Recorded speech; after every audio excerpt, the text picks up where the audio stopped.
ayat yang ke Yohanes pasal 7 37 sampai dengan yang 40. Sekali lagi, Yohanes pasal yang ke-7 ayat 37 sampai dengan yang ke-40. Baik saudara kasih dalam Tuhan, kalau saudara sudah buka Alkitab, mari sama-sama kita baca. Saya baca ayat ganjil, saudara baca ayat 6 dan ayat 40, nanti sama-sama kita baca. Perikopnya di situ adalah air sumber hidup. Ya, 37. Dan pada hari terakhir, yaitu pada puncak perayaan itu, Yesus berdiri dan berseru, "Barang siapa haus, baiklah ia datang kepadaku dan minum. Barang siapa percaya kepadaku, seperti yang dikatakan oleh kitab suci, dari dalam hatinya akan mengalir aliran air hidup."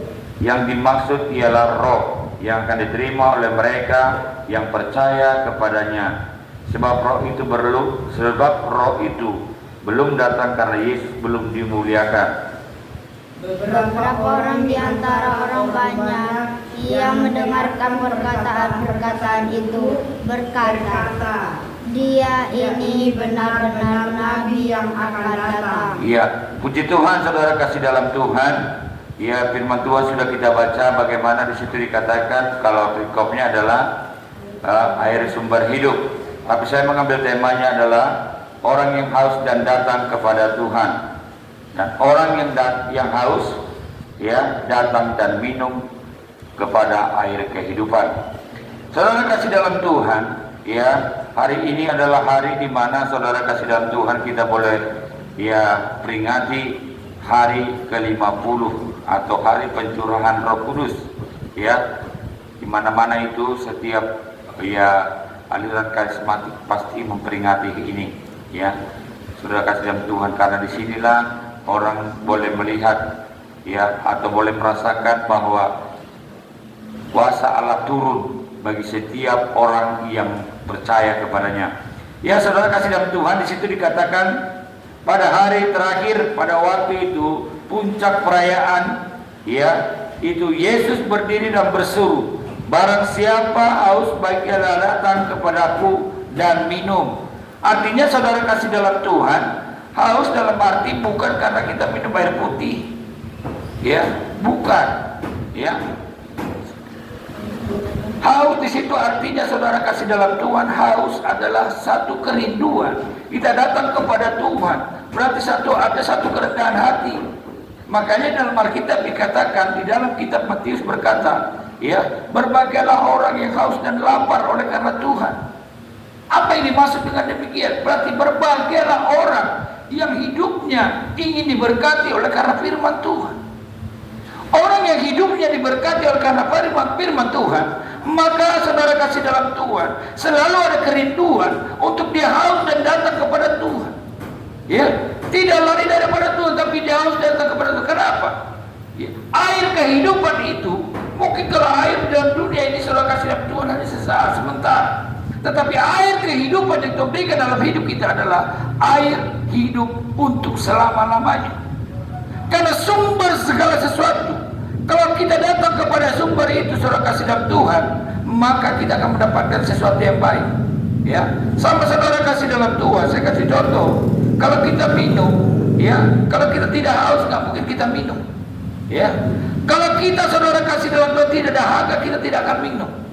Maka dari itu saudara kasih dalam Tuhan, ya, begitu juga kita, kalau kita datang sama Tuhan, ada kerinduan kita, ada satu motivasi kita, ada satu tujuan kita datang sama Tuhan.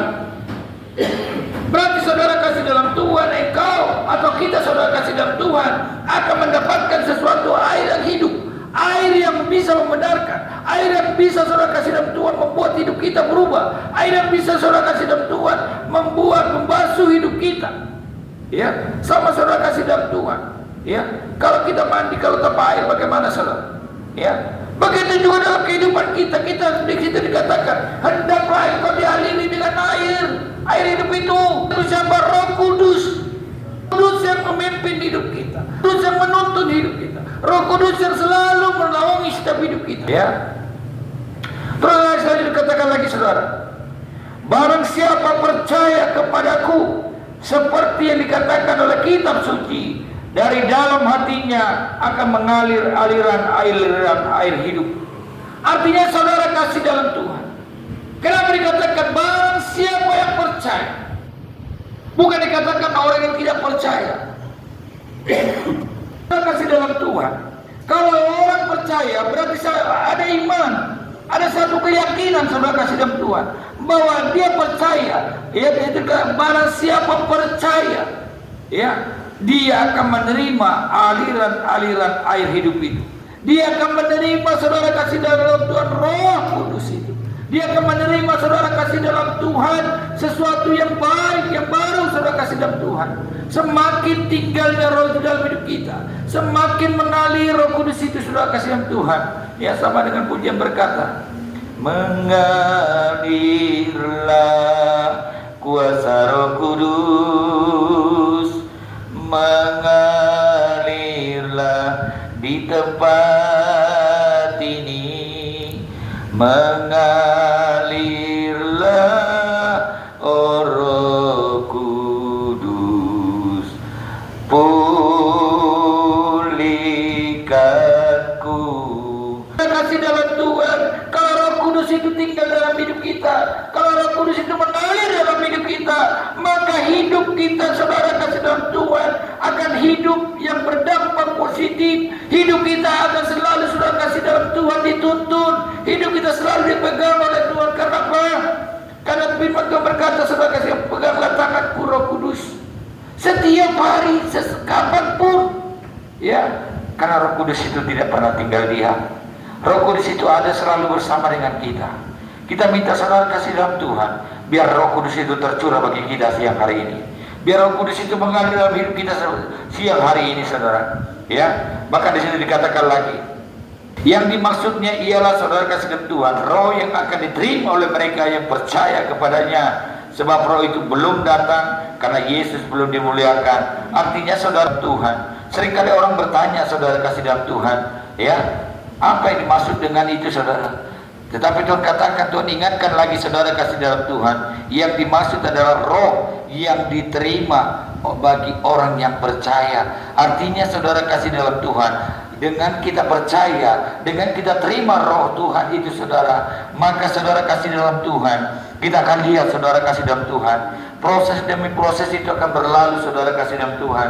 Tetapi kita tidak pernah saudara kasih dalam Tuhan Tuhan tinggalkan, tetapi Tuhan tetap ada bersama kita. Roh Kudus yang selalu menuntun hidup kita, Roh Kudus yang selalu saudara kasih dalam Tuhan memotivasi hidup kita. Supaya apa saudara? Supaya hidup kita tidak salah, supaya hidup kita saudara kasih dalam Tuhan tidak saudara kasih dalam lari dari jalurnya Tuhan, tapi mengikuti jalurnya Tuhan. Ya, saudara kasih dalam Tuhan. Ya, kita lihat kembali saudara Kisah Rasul pasal yang kedua.